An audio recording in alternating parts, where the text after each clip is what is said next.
Everyone thought I'd come home to rest. I came home to a war. There's a sound that never leaves you, the crunch of gravel under your boots when something's been taken from you. That day, it was louder than gunfire. My name's Jake Morrison. I served 2 tours in Afghanistan as an Army Corps engineer, but I wasn't prepared for what I came back to in Texas. They'd paved over Pop's land, built tennis courts and fake creeks, and turned our back.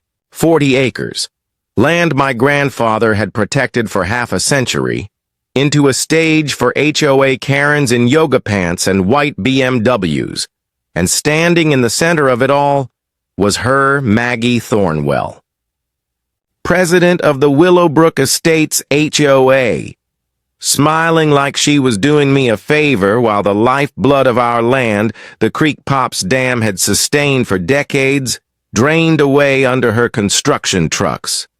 You should have stayed overseas, soldier boy, she said, with that sweet condescending drawl that made my teeth ache.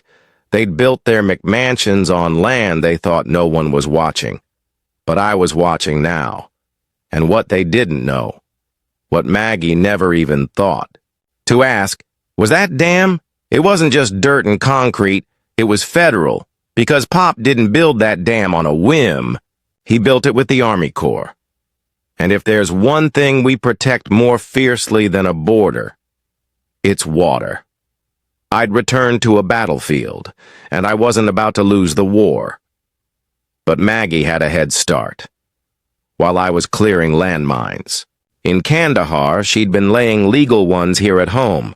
Zoning changes, adverse possession claims, environmental safety reports filed with strategic timing. They'd declared my land abandoned and rezoned it for residential use. My sister Sarah, bless her heart, had no idea what was happening. She was managing the trust from California and didn't realize the land tax records had been manipulated. The moment I stepped onto that dirt, I saw it all.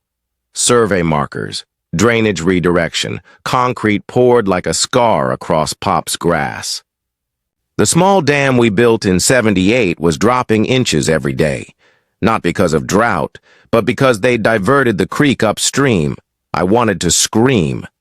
But war doesn't reward screams. It rewards strategy.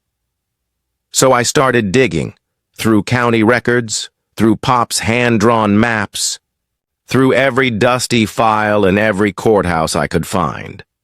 My fingers bled paper cuts. My soul bled fury. And that's when I found it. Buried under yellowing records, the original water rights deed, signed in 1923. Senior rights to Willow Creek, secured by my great-grandfather. Older than the county, older than every single one of those suburban palaces, older than Maggie Thornwell's petty empire. This wasn't just land, it was water. And in Texas, water is power. But Maggie had already begun her smear campaign. She called in a wellness check, told the sheriff I was a troubled vet, filed anonymous environmental complaints about my farmhouse. I watched animal control inspect my dog for aggressive behavior. The fire marshal condemned my tool shed, and still I stayed quiet. Because I knew the dam was speaking for me. Pop's Dam wasn't just a structure, it was a contract.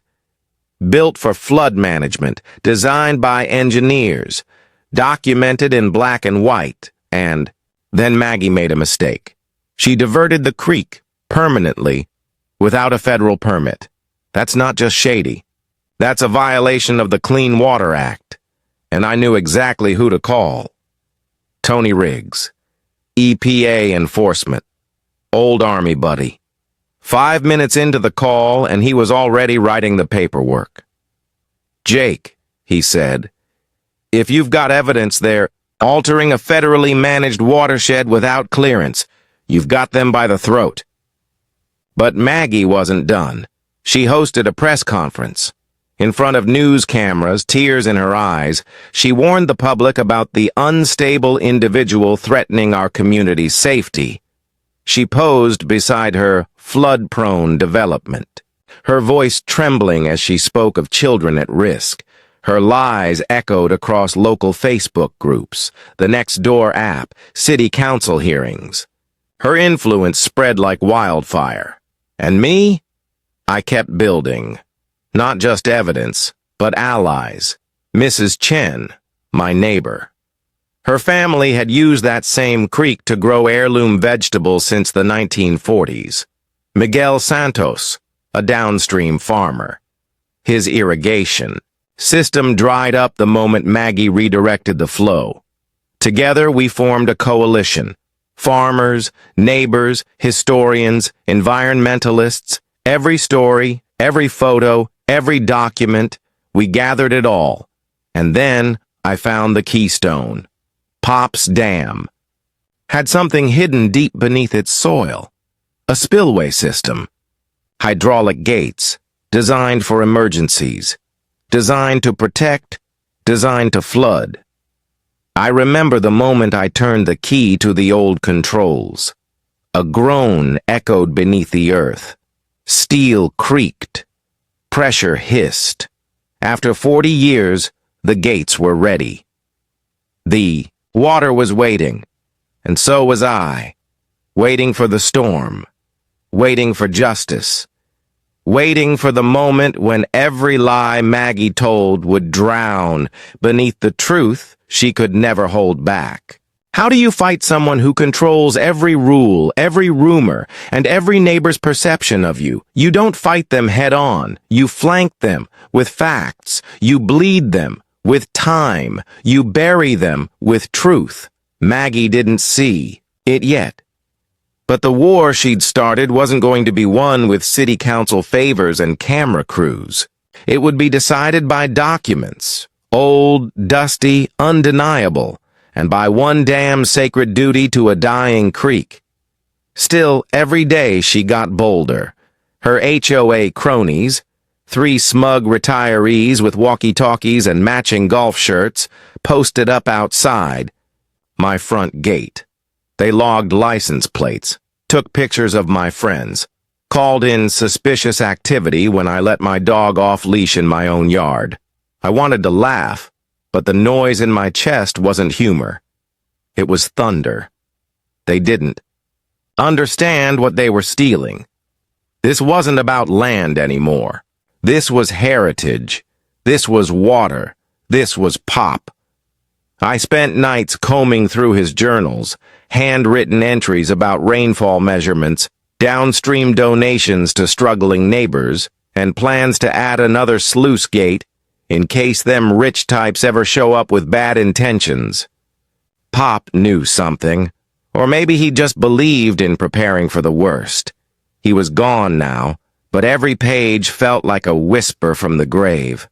Don't let 'em take it, kid. Don't let 'em turn our water into wallpaper. I'd wake up at, dawn, do a perimeter check, install new trail cams, document water levels, soil shifts, construction progress.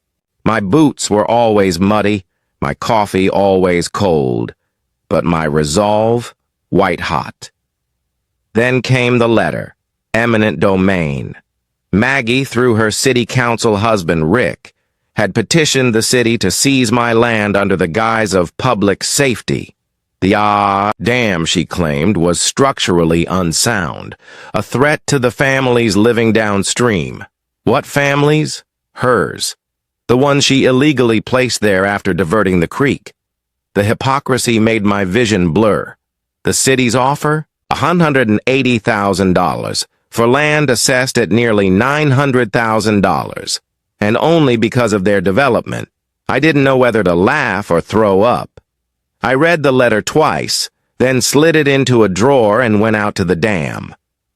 Water levels were falling again. One of Maggie's contractors had illegally poured concrete into the original creek bed, choking the natural flow entirely.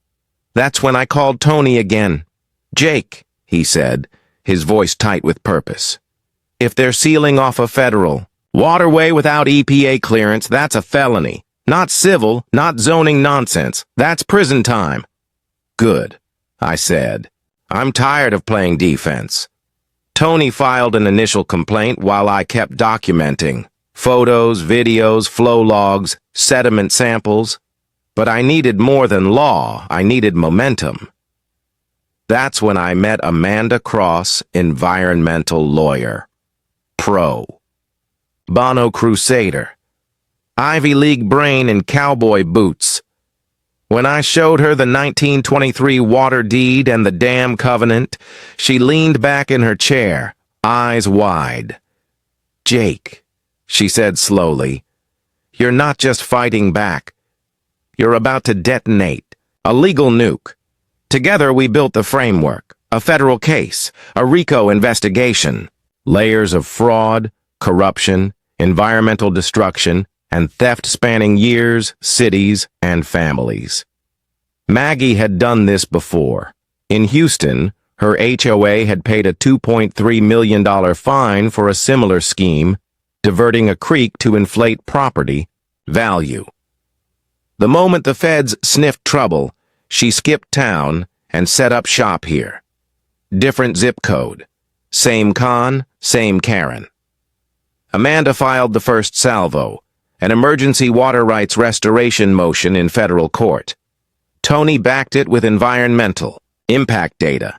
Miguel and Mrs. Chen provided historical testimonies, photos, and crop damage reports. And I prepped the dam. I rebuilt the control box, serviced the spillway gates, tested flow at minimal release, because if nature cooperated, if rain came, we'd be ready. Meanwhile, Maggie escalated.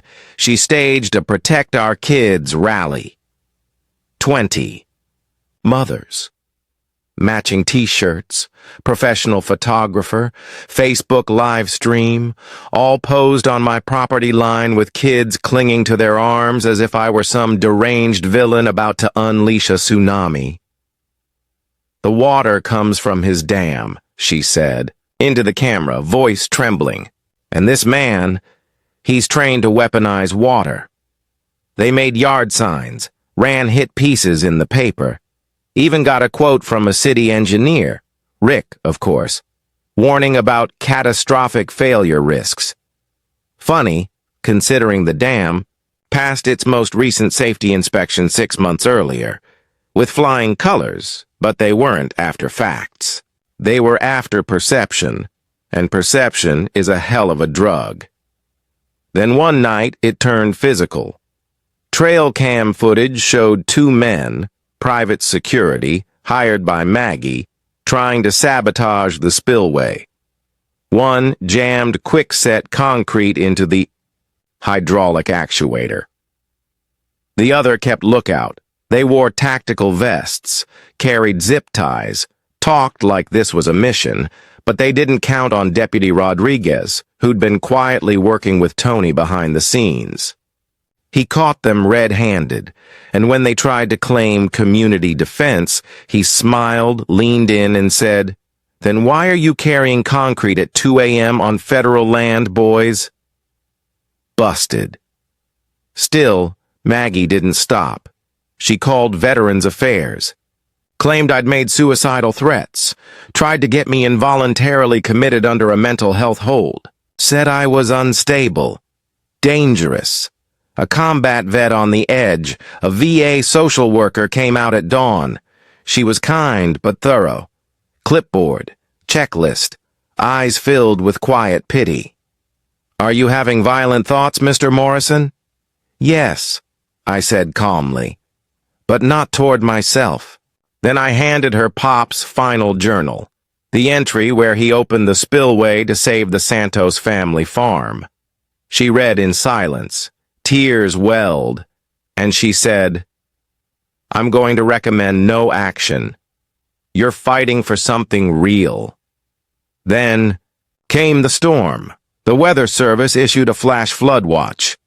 3 inches of rain predicted in 24 hours. Amanda smiled. Time to open the gates. We coordinated everything. The EPA scheduled a surprise inspection. Amanda filed final legal protections in federal court. Tony informed regulators of an active Clean Water Act demonstration. The fire department was alerted. The AIDS community, our community, was notified in both English and Spanish. And at 7:02 a.m., with storm clouds gathering and federal agents on site, I opened the spillway. Not a full release. Just 25%. Enough to restore Willow Creek's natural path. Enough to send a message. Enough to let the water speak. It gurgled, then whispered, then flowed. First in trickles. Then in steady song. And for the first time in 18 months, it found its way back home. Downstream, Miguel knelt beside the stream bed. His fingers trembled as he scooped a handful of clear, cold water to his lips. "This is the water," he whispered. "The water my grandfather trusted." Cameras caught it. So did the truth. Maggie arrived 10 minutes later, heels sinking into mud, shrieking into her phone as reporters surrounded her. "He's a terrorist! He's flooding our homes!" But the water didn't flood anything. It flowed, exactly where it had for 100 years. Through the channel they illegally blocked, EPA agent Sarah Kim turned to Maggie and said, "Ma'am, this is documented federal water management. You are standing in violation." The tide was turning, but Maggie wasn't done yet.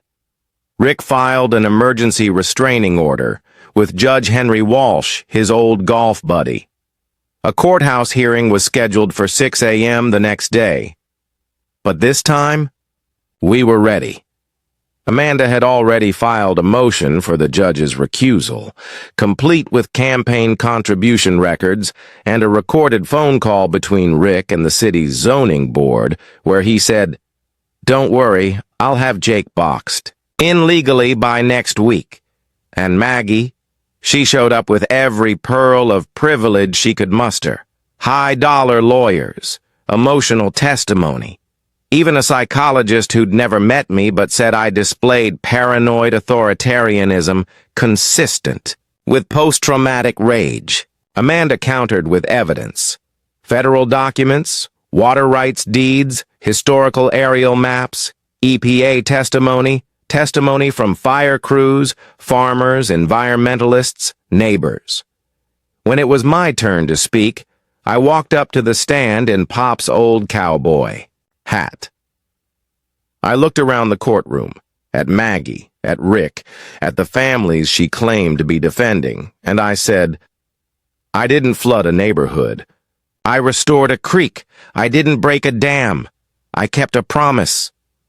Then I held up Pop's journal, opened it to the page he wrote after installing the spillway in '78. "Built this for the hard years. When neighbors need water and bureaucrats forget they're human." That courtroom fell silent. Even Maggie's lawyers didn't object, because the truth, when it flows freely, is a powerful thing. And we were just getting started. What do you do when your enemy owns the narrative? You flip the script and let the truth do the talking. That courtroom changed everything. By the time Judge Walsh reluctantly ruled in our favor, denying the restraining order, upholding our federal rights to restore seasonal flood flow, Maggie's carefully built illusion of suburban order had started to crack, not collapse. Not yet, but crack, like drywall on a bad foundation. Rick tried to hide his panic, but it showed. In his pacing, in his clenched jaw, in the furious phone call Amanda recorded as he screamed into his Bluetooth about property values hemorrhaging, and, "Maggie?" She stormed out, ignoring the press, refusing to answer questions about forged insurance documents and concrete sabotage. Her pearls swayed as she hissed into her phone. "Tell them to shut it down now. I don't care what it costs." Too late. The water was already flowing, and so was the truth. That evening, I stood at the edge of Pop's Dam, watching the creek flow clean and true, hugging its original path like it had for generations. Mrs. Chen arrived with a glass mason jar, an old family tradition, and knelt beside the restored channel. She filled it quietly, her reflection trembling in the water. "For my grandfather's garden," she whispered. "No press, no cameras, just dignity." But not everyone was happy. That night, 3 unmarked trucks rolled onto the edge of my property. They didn't knock, didn't flash headlights, just idled silently like sharks circling. I didn't go out, didn't rise to the bait, because we had surveillance now. Motion-triggered trail cams, drones, even a high-mounted GoPro aimed at the old oak tree, and we had leverage. Tony Riggs had confirmed that EPA investigators were now classifying Willow Creek as a federal environmental violation zone due to unpermitted alterations, destruction of protected wildlife habitats, and false filings in zoning paperwork. Maggie's beautification initiative? It was now a full-blown environmental crime scene. Still, they tried to fight back. The next morning, Maggie went on live television. Her voice shook with false concern as she sat across from a local morning show host, tissue in hand. "These aren't just homes," she said softly. "These are families, children. We just wanted to build something beautiful. And now, this man, this soldier, is turning water into a weapon." She made herself the victim again, pulled at the same emotional threads, told the same story she always told. Protect our kids. Except this time, it didn't land, because people were starting to see. The videos were online, of Clear Creek water flowing gently, of elderly neighbors thanking me, of farmers weeping at restored irrigation, and buried beneath Maggie's designer blouse and camera-ready concern was fear. The banks had started calling. Amanda's team had submitted evidence to state insurance regulators that Willowbrook Estates had falsified flood risk data on loan applications, a serious federal offense. See, their development only got insurance coverage because they claimed no floodplain impact, no water diversion, and, here's the kicker, guaranteed water access through private agreements, which of course they didn't have, because those rights, they were mine. And now, documented, public, legally reestablished. Without those water rights, Maggie's entire development became what the industry calls financially underwater. $12 million in construction loans, backed by fraudulent water guarantees. That's not a zoning issue. That's mail fraud, bank fraud, federal prison time. Amanda smiled when she told me. "They're circling the drain, Jake. All we have to do is keep the pressure on." And we did. We launched a campaign, not one of protests and placards but precision. Environmental impact reports showing how their artificial barriers choked the creek, killed native fish, and increased upstream flooding risk. Photo. Evidence of illegal diversion channels, unfiled wetlands assessments, and sealed floodgates. Historical documentation of downstream agriculture dating back to 1887, with signed affidavits from 3 families. And the jewel in the crown? Aerial drone footage showing 5 new home foundations directly in the historic creek bed. Their development was a lawsuit waiting to happen, and Maggie knew it. She started showing up to HOA meetings looking rattled, pale, tighter around the eyes. The local rumor mill, mostly monitored by Mrs. Chen and the diner waitress, Miguel's cousin, buzzed with whispers. She's yelling at contractors. She tried to get the HOA to fund her legal bills. She offered to sell her house to that hedge fund guy in Dallas. He said no. The narrative was slipping. So she did what bullies always do when they start to lose control. She escalated. Her private security returned. Bigger team. Flashier gear. They wore matching tactical vests now, with community protection patches stitched on the shoulder like they were patrolling the green zone instead of cul-de-sacs. One of them, a guy built like a linebacker, tried to block Sarah from entering the farmhouse when she flew in from California. "Ma'am," he said, "this is an active investigation zone." She blinked, smiled. Then she held up a court order and said, "I'm the trustee. Step aside, or face felony obstruction." He moved, and Sarah walked into the house like she owned the place. Because she did. We sat on the porch that night, watching the floodlights in the distance as Maggie's team tried to figure out how to stop what they'd started. "I never really understood why you stayed in the Army," she said. "I always thought it was the danger or the sense of duty." I didn't answer right away. Just stared at the creek, listening to it gurgle, steady and soft. Then I said, "It was the mission. Always the mission." She nodded slowly. "So, what's the mission now?" I looked at her. "Atonement," I said. "For every family they tried to erase." That's when Amanda called. The Texas Insurance Commission had frozen all active insurance policies tied to Willowbrook Estates. That meant no work could legally continue on the development, not until their flood risk reports were reevaluated. The hammer had dropped. And Maggie? She cracked. She made one last move, a desperate, reckless Hail Mary. She filed a cease and desist order against me in state court, this time claiming I was creating an artificial flood event to depress property values. Rick called it intentional hydrological terrorism. I almost laughed until I saw that the judge wasn't just someone random. It was Judge Walsh. Again.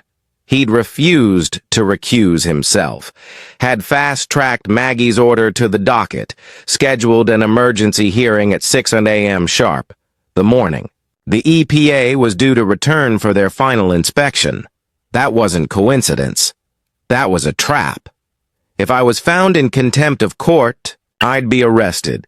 The spillway would be sealed, and the final federally documented evidence of water restoration would be blocked. But Amanda? Amanda was ready. She filed a federal motion of interference with EPA investigation. Called in Tony. Alerted the Sierra Club, the Audubon Society, even a pair of environmental documentary filmmakers already working on a short about Willow Creek. By dawn, the courthouse wasn't just a legal arena. It was a media circus. Reporters, environmentalists, farmers, local activists, federal agents in black jackets with clipboard cases and serious faces. And Maggie? She arrived in a black Mercedes, flanked by lawyers and spin doctors, wearing dark glasses like she was a senator under indictment, which, come to think of it, wasn't far off. When Judge Walsh took the bench, the tension was thick as fog. He tried to grandstand, to frame this as a local safety matter. Amanda rose calmly, introduced federal law, and played the clip of Rick screaming into the phone about destroying property values. The gallery gasped. Amanda didn't stop. She called Miguel to testify. He brought maps and photographs showing how Maggie's development had drained his farmland. She called Mrs. Chen, quiet, dignified, devastating. She showed her family's irrigation logs, spanning 4 generations. Then she called me, and I walked. Up with Pop's journal. "I'm not asking for anything," I told the judge. "I'm not demanding money or revenge. I just want the water to go where it was always meant to go." Then I opened the journal and read, "You don't own water, you borrow it, from your neighbors and the future." Silence. Then a murmur. Then motion denied. Federal jurisdiction upheld. Spillway operation validated. And Maggie? She stood there, stone still, as the judge looked her in the eye and said, "This court will not obstruct lawful environmental restoration. Your motion is denied." Outside, as the sun climbed above the oaks, the creek sang. And Maggie? Maggie finally understood. She'd built a kingdom on stolen water, and now it was all flowing away. They say when people feel power slipping through their fingers, they do the ugliest things. Maggie didn't slip. She clawed. The morning after Judge Walsh ruled in our favor, the weather broke.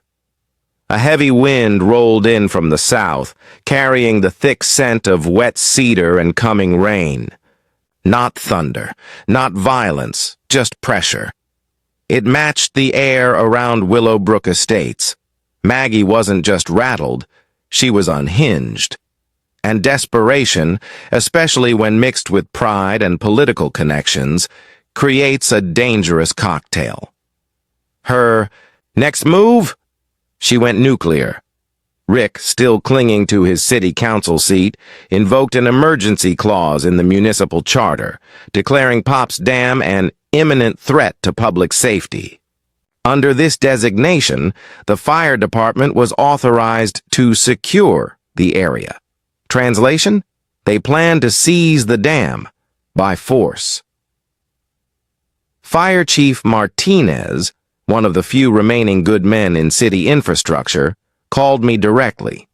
"Jake," he said, voice low, "this isn't coming from us. It's political. They're trying to get you out before the feds finish their inspection." "How long do I have?" 6 hours, maybe less. 6 hours. To save a legacy?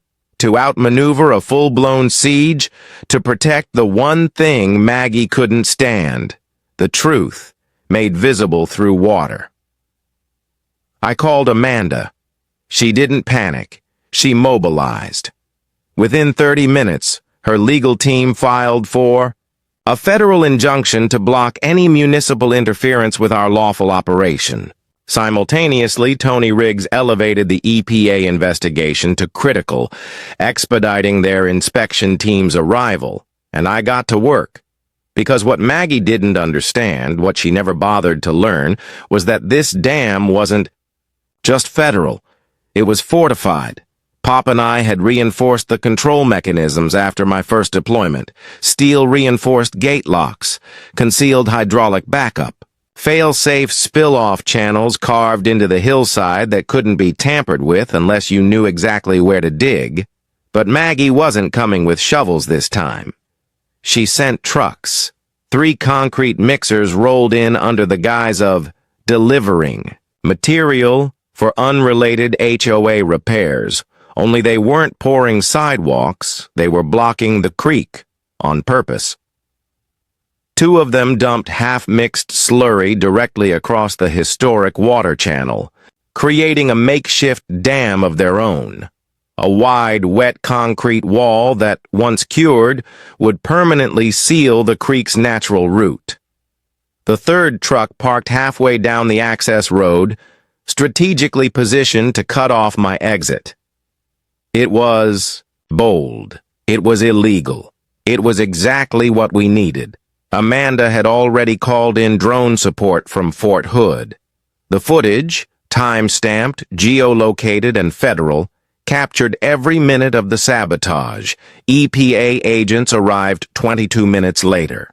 They found me in rubber boots, knee-deep in water, breaking apart the still soft concrete with a jackhammer. Grit flew into my face. My arms trembled from fatigue and fury, and as they watched, they didn't see a rogue veteran. They saw a man fighting to save the land.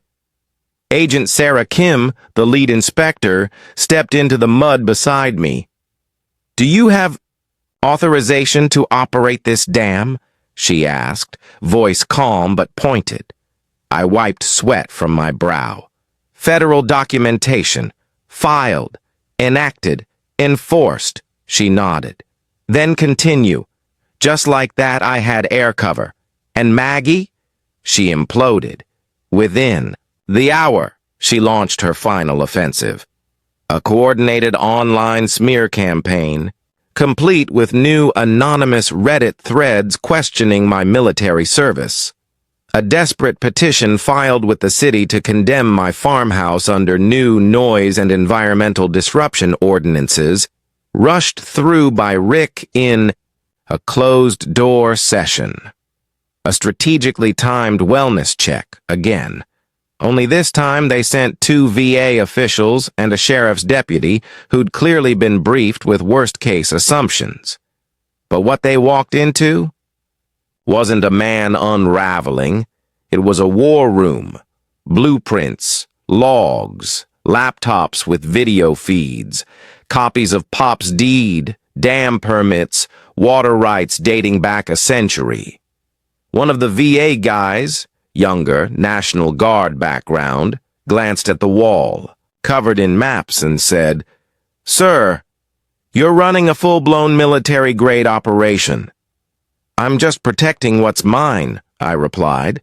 "And what's yours? Water doesn't pick sides. People do." They left without incident. But I wasn't done, because it was time to flip the script one last time and show everyone what Maggie had been hiding. We called it the demonstration. Amanda filed the notice under the Agricultural Water Rights Restoration Act. Tony cleared it with the EPA. Mrs. Chen, Miguel, and a dozen other neighbors signed affidavits, confirming the need for emergency restoration flow. The plan? A full spillway release, controlled, measured, legally sanctioned, and timed perfectly with the next heavy rain forecast, 36 hours out. I posted physical notices across town. In English and Spanish, I emailed local news crews. I invited environmental, bloggers, university researchers, high school science teachers, even a few state representatives who'd been quietly watching the case unfold. And I posted one simple message on social media. Come see what stolen water looks like when it's finally set free. The post went viral. Even Maggie's trolls couldn't suppress the surge. And when the day came, they all showed up. Farmers in dusty hats, teenagers with iPhones, old-timers who remembered Pop giving them water during drought years. And yes, reporters. Maggie tried to drown it out. She hired more private security, rented a drone team of her own, even paid for a giant LED screen broadcasting a looping slideshow of crying children, damaged yards, and doom-laden messages like, "This is what an unstable veteran can do to your neighborhood." But it didn't work. Because once the gates opened, none of that mattered. At exactly 10 a.m., I turned the wheel on the main release valve, and the water came. Not with violence, not with vengeance, but with purpose. The channel widened. Earth softened. Stones rolled aside like they'd been waiting. Creek beds that had run dry for over a year shimmered with life. Mrs. Chen cried. Miguel knelt beside his newly filled stock pond and murmured a quiet prayer in Spanish. Kids laughed, dogs barked, and someone, I'll never know who, began to play a harmonica. It wasn't a flood, it was a return, and it was unstoppable. The EPA agents took flow readings. Environmental scientists confirmed native fish species returning to the restored channel within hours. Photographers snapped photos of dragonflies hovering over wetland flowers that hadn't bloomed since Maggie's development choked the land. And Maggie, she screamed, on live TV. She ran into frame during a local reporter's broadcast, waving a clipboard and shouting, "This is terrorism! This is environmental manipulation!" But the camera didn't flinch. Neither did the reporter. "Ma'am," he said slowly, "the water is flowing in the documented historical creek bed. Your development is not." And with that, her final narrative collapsed. Because for all her bluster, all her wealth, all her lawyers and lies, she could not stop the water, and she could not stop what it represented. A community, reclaimed, a legacy, defended, and a truth undeniable. Some fights don't end in violence. They end in silence, when even your enemies stop talking because the truth is just too loud. The day of the final hearing, the courthouse looked like it had been dropped into the middle of a hurricane. Reporters outside with umbrellas flapping like sails. Farmers and HOA residents packed shoulder to shoulder inside. Protesters, environmentalists, federal agents in black windbreakers with EPA stitched across their backs like targets. And at the center of it all, us, Amanda Cross, razor sharp in her denim blazer and leather-bound case files. Miguel in his cleanest boots. Mrs. Chen, holding a manila envelope of photographs older than most people in that building. And me, standing in Pop's boots, wearing his hat, holding the creeks, fate in my calloused hands. And across the aisle, Maggie Thornwell, now styled like a courtroom socialite, black dress, pearl earrings, her face pulled into that same careful expression she used for the press. Her army of attorneys flanked her like a firing squad, flinging motions and accusations across the courtroom like bullets. Judge Walsh sat in his robe, sweat collecting behind his ears. His gavel slammed down like he was trying to stop the roof from caving in. "This is not a criminal trial," he reminded everyone. "This is a civil hearing to determine whether Mr. Morrison's spillway operation constitutes unlawful flooding or property damage." It should have been simple. It wasn't. Maggie's legal team opened with drama. They showed drone footage of soggy lawns and muddy sidewalks. They brought in a structural engineer who claimed that future water flow could potentially undermine the foundations of several Willowbrook homes. Homes built, of course, directly on the historic floodplain. Then came the psychiatrist, a man who'd never met me, never spoken to me, but felt confident diagnosing me based on newspaper articles and Maggie's testimony. "Mr. Morrison displays clear signs of post-traumatic hydrological aggression," he said, like he'd invented the term 5 minutes before court. I smiled. Amanda didn't. She stood slowly and asked him one question. "Have you ever visited the property in question?" He blinked. "No, but have you examined the dam?" "No." "Reviewed federal water rights deeds or the 1978 Flood Management Covenant?" "No." "Then you're diagnosing a man you've never met, about a dam you've never seen, involving water rights you don't understand." Objection overruled. Then Maggie took the stand. Her voice was soft, quivering. The audience leaned forward.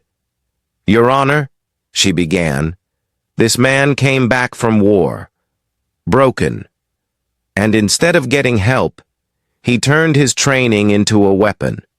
He's using federal paperwork and technical jargon to wage psychological warfare on families." She sniffled, looked directly at me. "My child has nightmares. My neighbors can't sleep. We built our lives on that land, and he's tearing them apart with spreadsheets and hoses." The courtroom buzzed with murmurs, some sympathetic, some skeptical.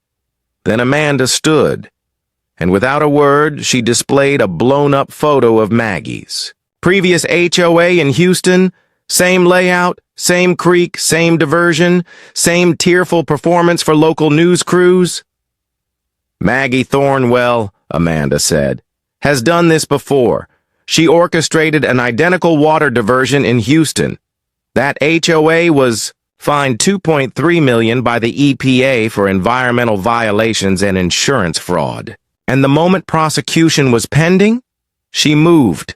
Objection overruled," Amanda continued, her voice smooth as the creek itself. This isn't about trauma. This is about patterns, fraud, manipulation, abuse of power, and one man's refusal to bow to it. Then she called me to the stand. I took a breath. The gallery hushed. Amanda asked, "Why did you open the spillway, Mr. Morrison?" I looked at the judge, then at Maggie, then at the crowd, my neighbors, my enemies, my allies, and said, "Because the water was dying." I pulled out Pop's journal, the page from 1980, and read aloud, "Open spillway today.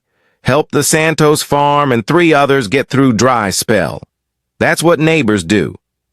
"My grandfather didn't build that dam to keep water," I said. "He built it to share it, for the community, for hard years like this one, when people forget what it means to look out for each other." Amanda nodded. "And did the spillway cause any damage?" "No, ma'am."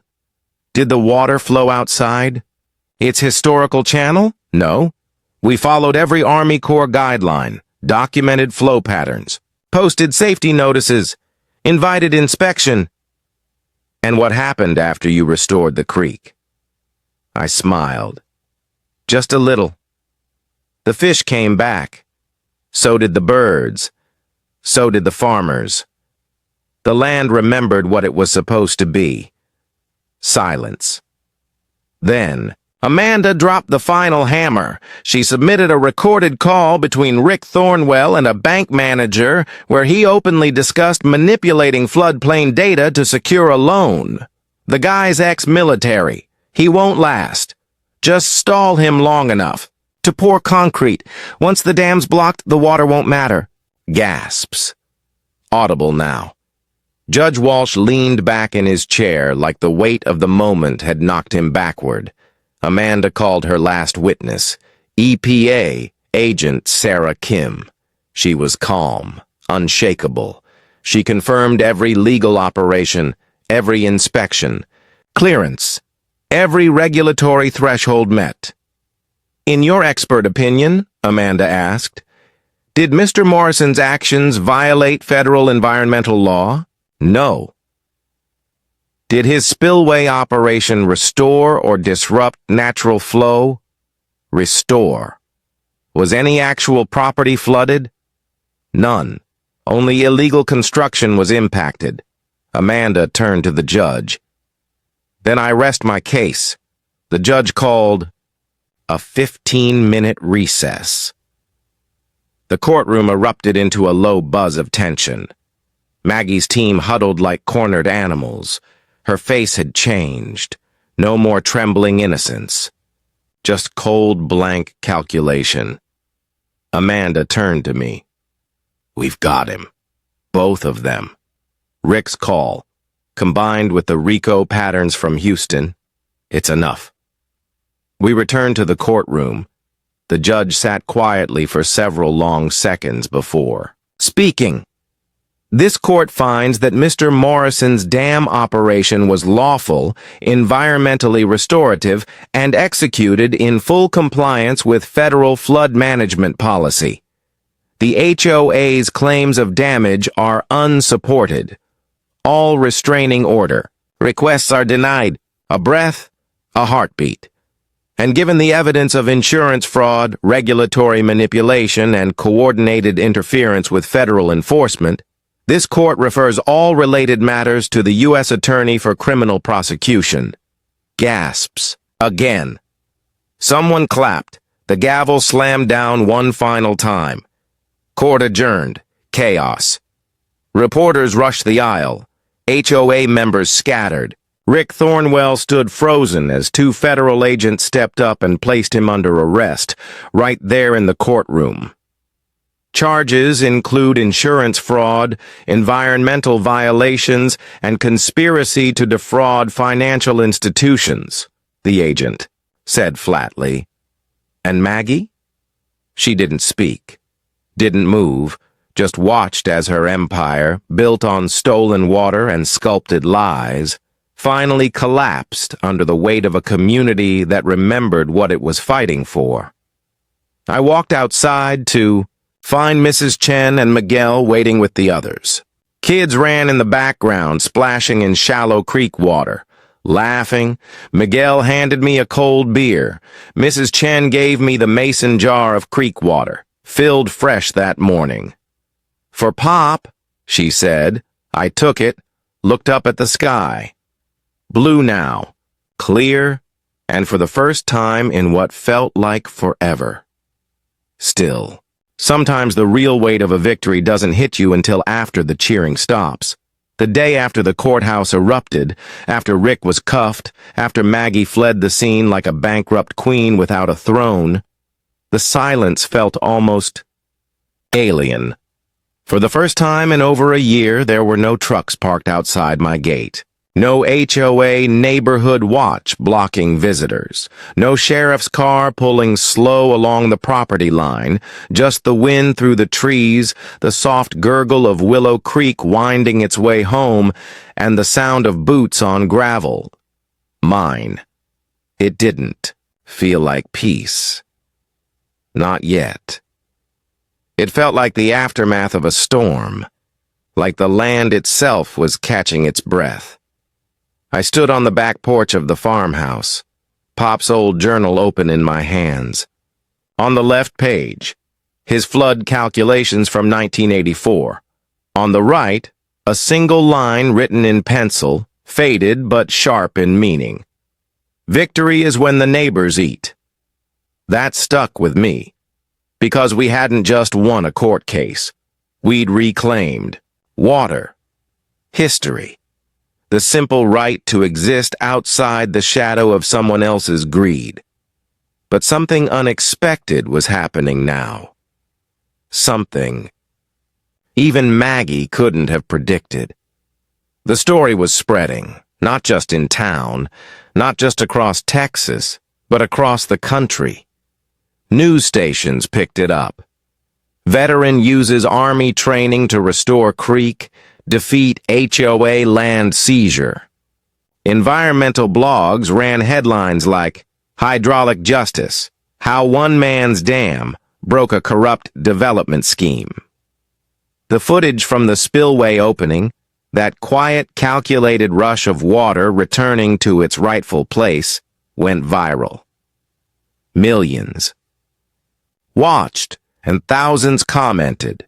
People from Michigan, Oregon, Montana, and Maine, farmers, vets, environmentalists, suburban dads who just wanted to plant tomatoes without getting fined.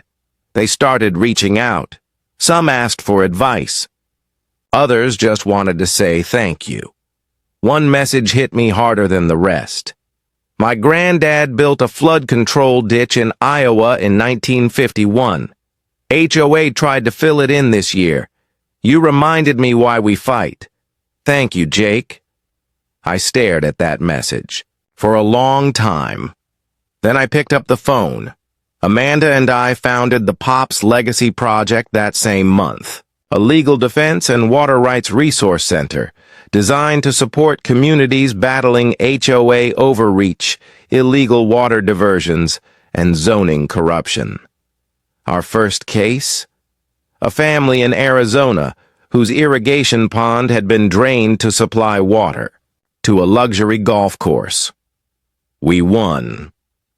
Second case? A grandmother in Tennessee fined $42,000 for growing heirloom vegetables in her front yard on what her HOA called unapproved agricultural activity. We got the fine dismissed and the rule overturned. And back home, change came quickly. The Willowbrook HOA dissolved within 60 days of the court ruling. Facing millions in civil penalties and with Rick facing federal RICO charges, most of the homeowners voted unanimously to form a new neighborhood association. This time, led by a coalition of residents who believed in stewardship, not tyranny. Miguel Santos was elected president. Mrs. Chen became the community garden chair. And I turned my focus to restoration. We dredged and cleared the original creek path, planted wetland native reeds and grasses, reintroduced Guadalupe bass with help from Texas parks and wildlife. The Audubon Society helped us install bird habitat boxes across the watershed. Within 4 months, 12 previously displaced species had returned. Pops Dam was officially registered as a critical conservation structure, ensuring it could never again be seized, redirected, or blocked by developers. And the land? It healed. You could see it in the color of the grass, now green instead of brittle yellow. You could feel it in the air, no longer dry and bitter, but rich with that clean scent you only get near moving water and freshly turned soil. Sarah moved. Back from California. Said she was tired of Zoom calls and wanted to put her hands in something real. She took over the agro-tourism program we launched. Kayak tours down the restored creek, weekend farmers markets, and guided walks through the wetland corridor. We called it Creek Days. It started as a one-time celebration. Now it's a yearly. Festival kids splash in the water where McMansions were supposed to stand. Old-timers bring lawn chairs and war stories. We run workshops on sustainable irrigation, veteran reintegration, and community organizing. We even built a little booth labeled, "Ask Jake Anything." I don't sit there often, but when I do, the questions are always the same. How did you know you were right? How did you stay calm when they came after you? Did you ever think you were going to lose? And I tell them the truth. Didn't always know I'd win, but I knew I couldn't let them take what Pop built without a fight, and I stayed calm. Because the water taught me how. Water doesn't panic. It finds a way. One neighbor at a time. One dry spell at a time. One act of resistance at a time. I keep a jar of Willow Creek water on the mantel now, just like Pop used to do, to check clarity. After big rains, sometimes at night I'll hold it up to the light and remember the moment I turned the spillway valve that morning and felt something shift inside me. Not rage, not victory, just peace. Earned peace. And that's the thing Maggie never understood. She thought power came from controlling people, from rules, boards, fines. But real power? It comes from knowing the land, from protecting what's sacred, from standing still when everyone else runs. A few weeks after the ruling, I got a letter, typed unsigned. But I knew the handwriting on the envelope was hers. Maggie. Inside was a single sentence. You turned water into va. I didn't reply.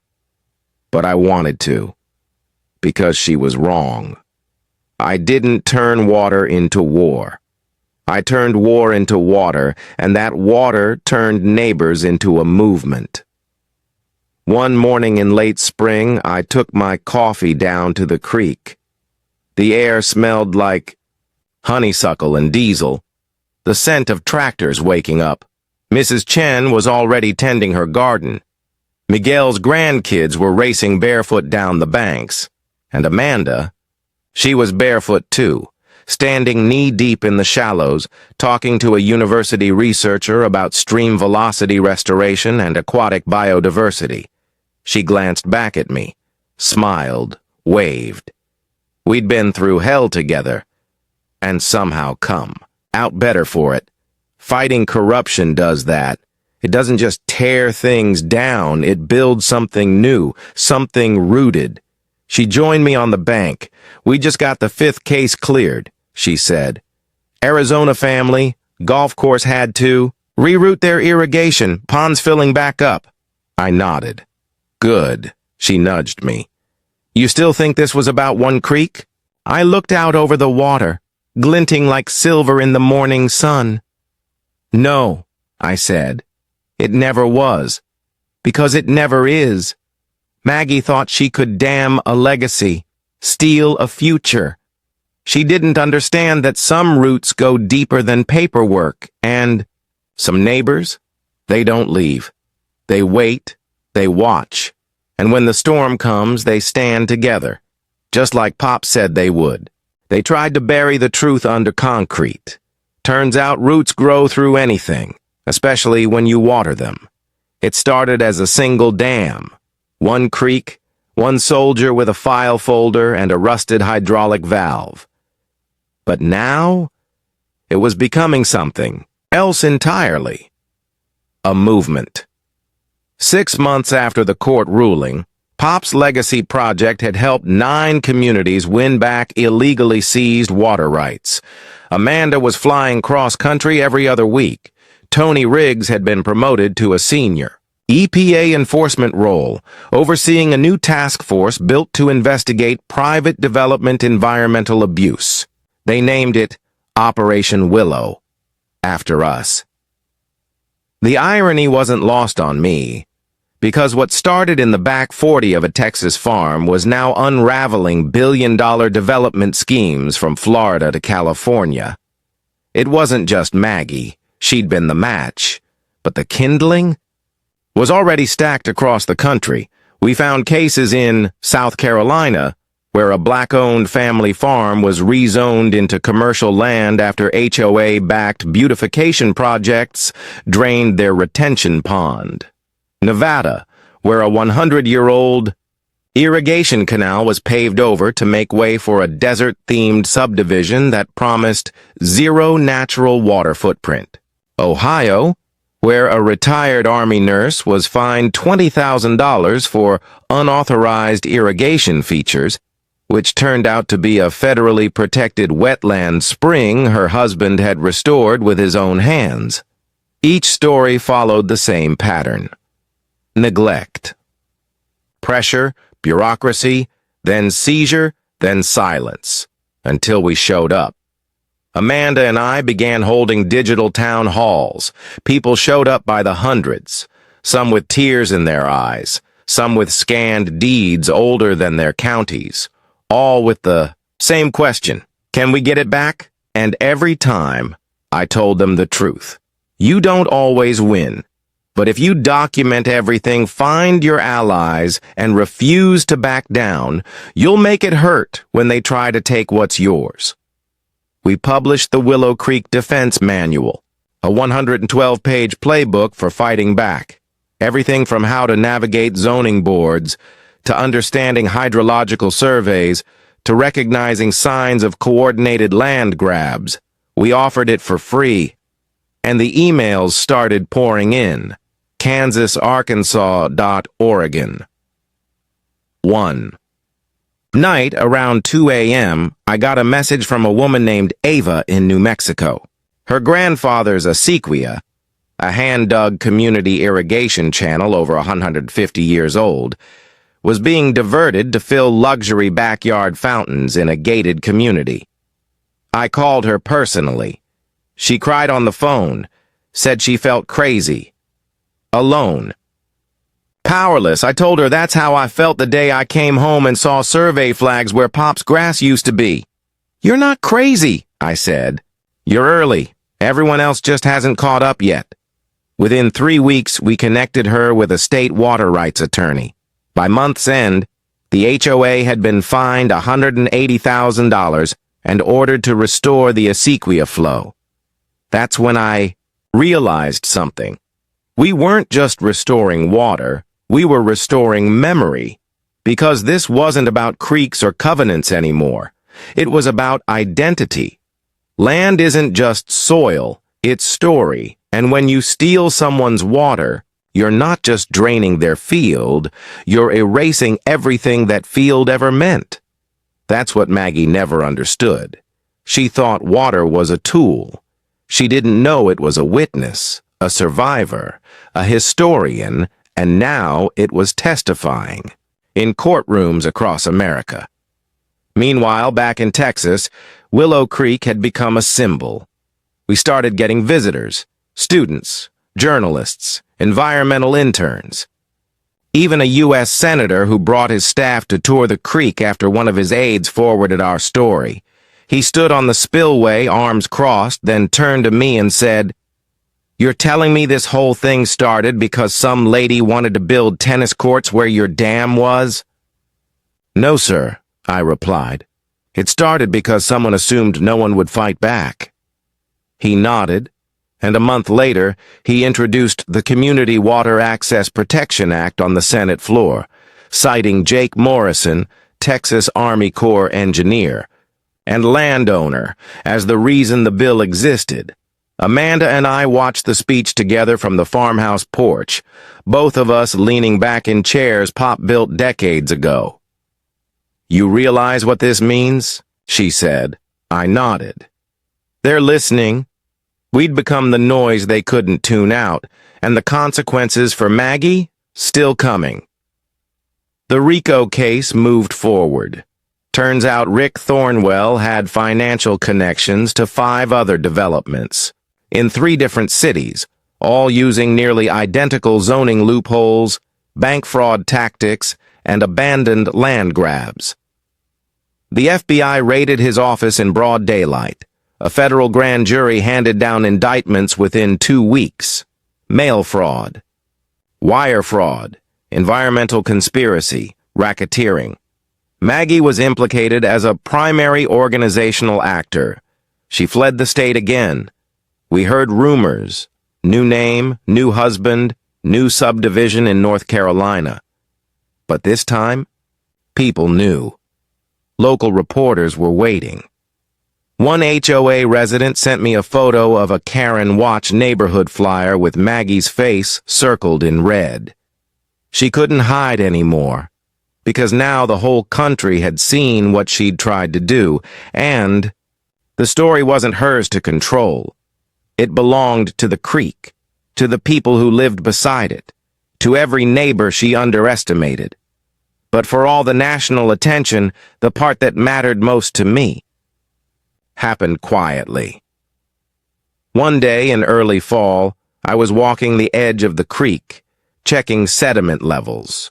Pop's boots caked in mud, thermos of coffee in hand, and I saw them. A father and daughter, maybe 40 and 12, crouched beside the bank. The girl held a net. The father pointed toward the current. They didn't see me at first. Then the girl shouted, "Dad, I found one!" She held up a small silver fish. Laughing, he smiled and said, "That's a Guadalupe bass. They were almost gone, but somebody brought them back." Then he looked up and noticed me, and nodded. No words, just a nod. That was it. That was enough. That winter, we held the first annual Willow Creek Youth Leadership Summit, local students. Veteran conservationists, policy experts, water defenders from across the country flew in, and at the center of it all, the creek, still flowing, still speaking. We launched the Morrison Environmental Fellowship, a scholarship for students studying sustainable water systems. Miguel's daughter Maria was the first recipient. She's now interning with the Army Corps of Engineers, wants to specialize in hydrological restoration. She told me she wants to rebuild everything people like Maggie tried to destroy, and the farmhouse, fully restored, solar-powered, sustainable, open to visiting scholars and conservation volunteers. Sarah runs the books. Amanda, well, she's not just here for legal work anymore. Let's just say fighting for something real brings people together. Sometimes it even keeps them together.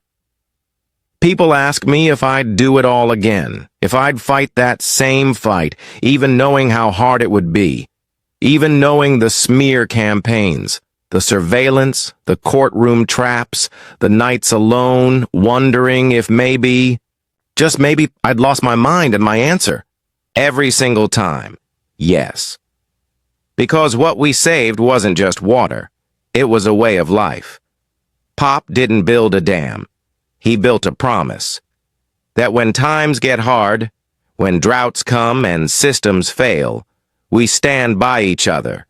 That water should flow, not just through the land, but through the community, and that legacy can't be rezoned, can't be bulldozed, and sure as hell can't be bought by an HOA in tennis shoes and a white BMW. There's a sound a creek makes when it finally gets to flow freely again. It's not loud, not angry, not triumphant. It's peace. It's the kind of peace you feel in your chest, long before you hear it in your ears. I walk the banks of Willow Creek every Sunday morning now. Same path, same boots, same breath that catches in my throat every time I see water shimmer through the oaks like it's never left. Only now, I don't walk it alone. Kids fish where basements were supposed to be. Elders tend to gardens fed by the same stream that once ran dry under Maggie Thornwell's bulldozers. College students sketch nesting birds returned to restored wetland. And once a month, a school bus pulls up just past the old cattle gate. Teachers unload sixth graders with notebooks and clipboards.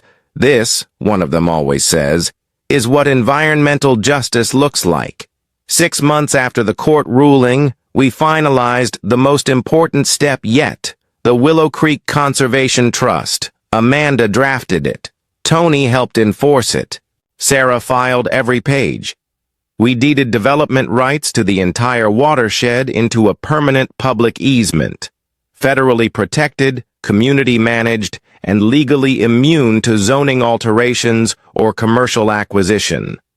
No one will ever build here again. Not because I said so, but because the law does now. Because the land deserves it. Because the water earned it. Because Pop asked me to.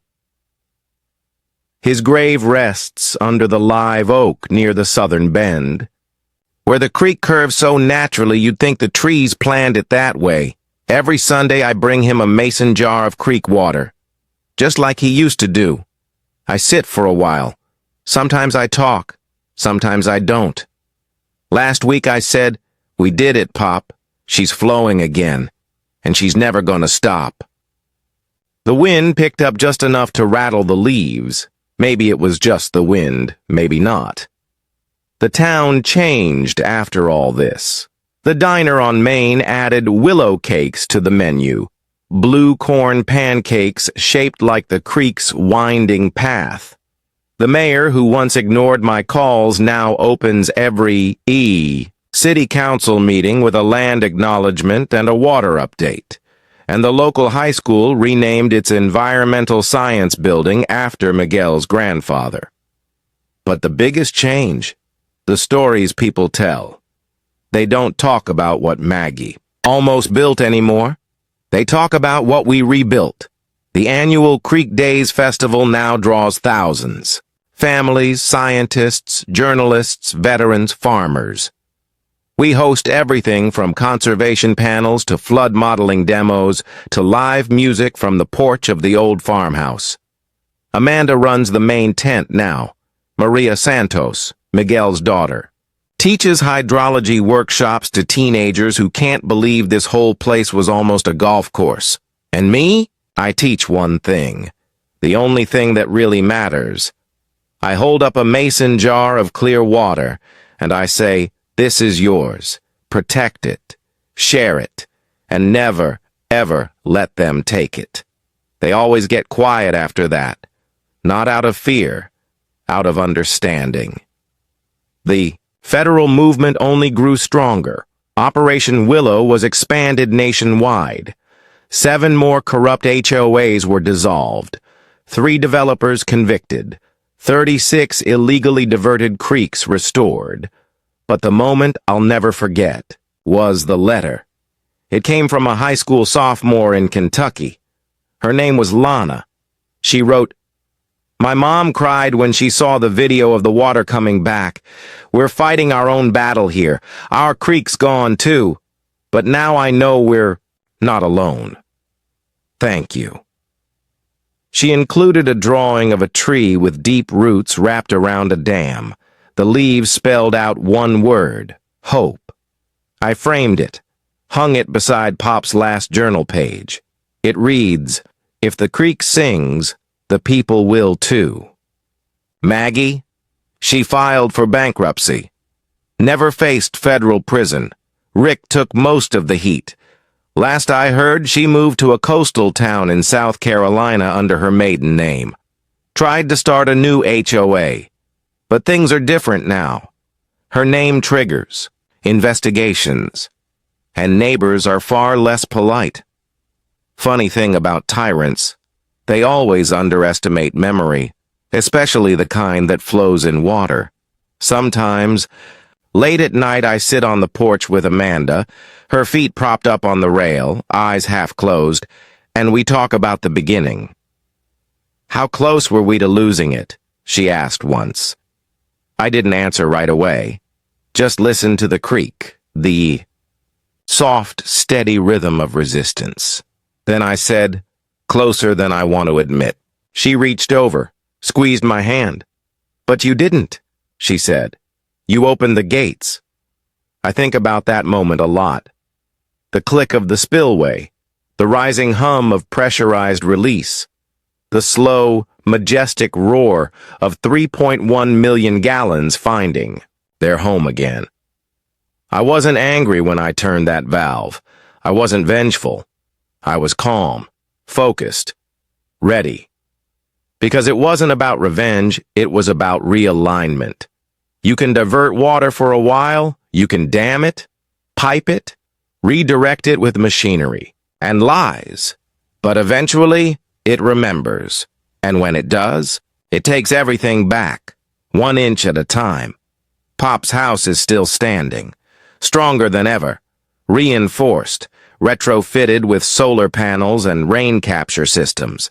Sarah lives out back now, converted the old shed into a tiny home office, where she manages our nonprofit and volunteers for rural land advocacy programs. Amanda's here most days, sometimes working, sometimes planting, sometimes just sitting in the creek with her jeans rolled up and her smile crooked like she knows something. The rest of the world forgot.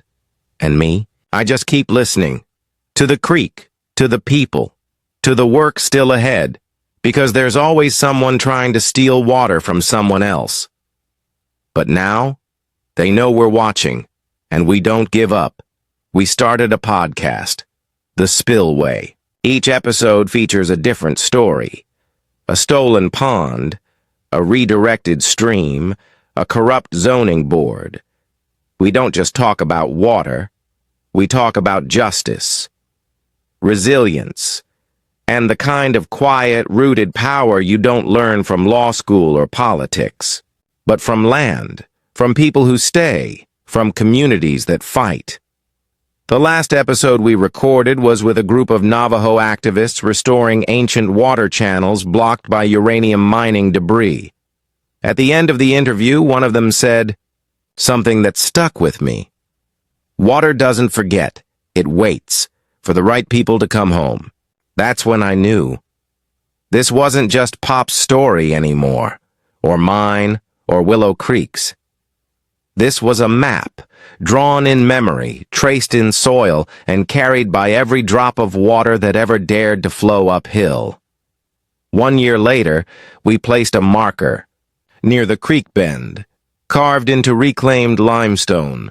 It reads, "Here the water flows freely, as it always meant to." Protected not by fences or fines, but by people who remember what it's worth. We held a ceremony. No speeches, just the sound of kids laughing, chickens clucking in the garden, Willow Creek flowing steady and proud. I poured one last mason jar into the soil beneath the marker. Let it soak in. Let it carry Pop's promise forward.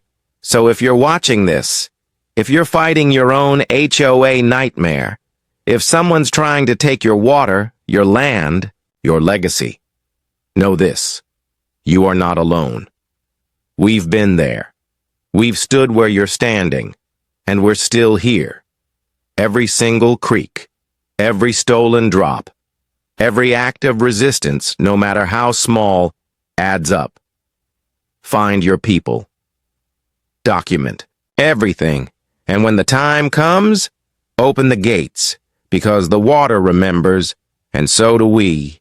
Willow Creek flows free, y'all, and it always will.